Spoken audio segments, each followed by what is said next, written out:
Hi there, welcome to this Learner-Centered Strategies for Emergent Bilinguals. My name is Evelyn, And I'm Benjamin. and today we're going to be discussing strategies for the grades 9 through 12 settings. So let's begin.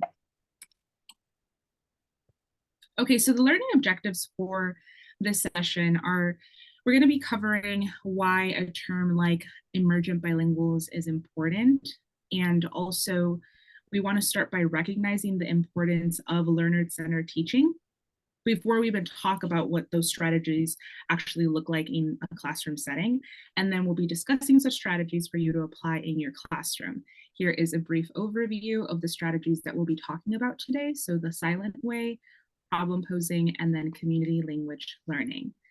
But before we get into the actual strategies for emergent bilinguals, we want to talk about why we're actually using that term for the purposes of this presentation and also like in our daily lives.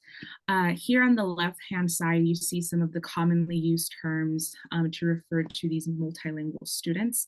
But for our presentation and going forward, we're going to be referring to these students as emergent bilinguals or multilingual students because we want to decenter the English language as being kind of like the target language, even though in most, US schools it is.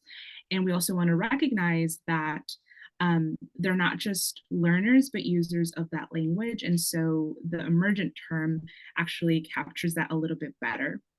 As for the learner-centered strategies, or learner-centered teaching, I should say, um, you know, when education, as a practice was being theorized, there was this assumption that a lot of students were coming into the classroom as blank slates, and that the teacher was like this wise figure in front of the students with all of the knowledge and passing on that knowledge onto these students as blank canvases. But as we know, these students are coming into the classroom with their own experiences, their own knowledges, their own backgrounds, and we want to incorporate all of that into our classroom. And so that's really what these learner-centered strategies are going to focus on, is acknowledging that the students that are coming into your classroom have their own knowledge, and how do you go about emphasizing that in the classroom setting.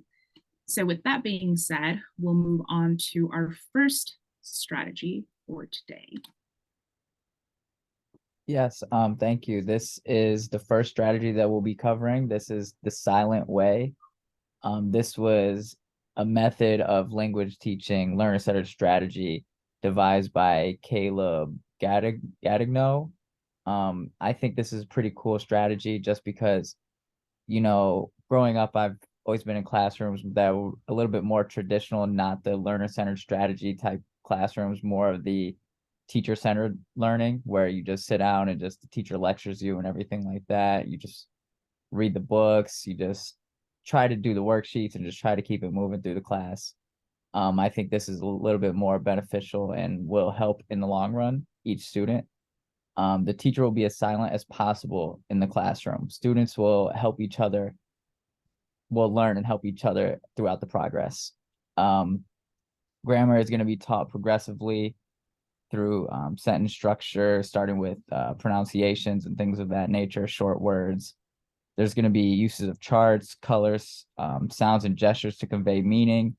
So, an example for that would be if I have a multicolored chart and I have the students trying to pronounce the letter A in the language, that the desired language, it'll be matched with a certain color. And then if I give them a thumbs up or a thumbs down, then they'll know basically what, if they're getting the provided the good feedback, if they're completing this and moving on.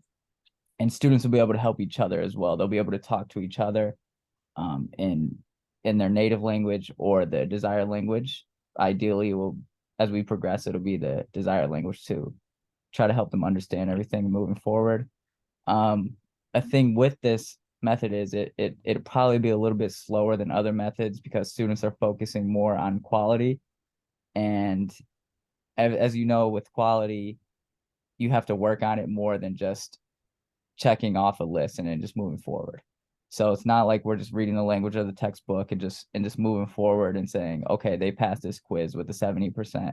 We want them to actually grasp the information and be able to say that in the desired language and in their native language. We want them to feel comfortable moving forward, moving on to the next strategies.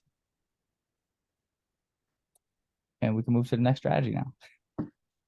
The second strategy that we'll be discussing is problem posing. So this strategy comes from educational theorist and philosopher Paulo Freire, who was working with illiterate peasants in Brazil, and he wanted to empower them through literacy. And so it's been tweaked to suit multilingual learners.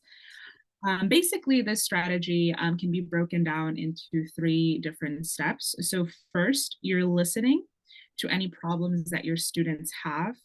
You're conversing, having that dialogue with them in their first language so that you are able to discuss what solutions look like to those problems that they're coming to you with. And then the third step is the students taking action, right? And having the vocabulary or those tools that they need to solve whatever problem that surfaced. And so what I really want to highlight here is that when you're using this strategy, the curriculum is being built by your students because they are the ones coming to you and basically telling you what they need help with or what they want to solve, right? This is mostly done through the use of pictures, stories, songs, puppets, or really any tools that can either help discuss the problem or discuss solutions for it, right? And so, again, we're talking about high school students, multilingual students. And so I know that a really good example is something like familiarizing them with maybe the language used in certain government documents, or maybe even language that you would use in a doctor's office, right? So growing up, I was always the translator for like my parents in those types of settings, but oftentimes I didn't really have the language to do such translating. And so these students can come into the classroom and say, hey, you know what, like I would actually really like to help my parents translate these documents, but I don't know what they're saying. And so an activity would be looking at those particular documents that they're talking about, maybe sampling them, picking out key phrases or key words that they don't know, and then finding synonyms to those, common vocabulary that is found in those documents. And those synonyms can be words that they already know, right? So you're, in a sense, not only building their conversational language, but you're also building their academic language and language that is going to be used in other settings outside of school. And while this method is primarily for intermediate or advanced students, you can adjust something like this for more beginner students that are learning their target language. So that's just something to take into account for creative teachers that want to implement this in those types of settings. And then we'll move on to strategy number 3. All right, thank you. Strategy 3, community language learning. This is actually probably what I think is the ideal language learning in the classroom, learner-centered. This method was developed by Charles Curran. It gives students an open environment to feel comfortable speaking in the new language. Students in this one's pretty simple, but you do need to have a level of comfortability with the classroom and everybody else to make this one really be effective. You also need to, as an educator, you need to be bilingual for this method. But I also think that is what will help these emergent bilinguals the most, is having somebody else who can understand both languages and really help them out. Students in this method will ask questions and make statements that they want to learn. Teachers translate this to the language being learned. Teachers will then record students speaking in desired language once they feel comfortable. So after 4 or 5 times of the student saying a phrase or a shortened sentence or asking a question, the teacher will then record it and show this to other students. And then students can have a short conversation about that.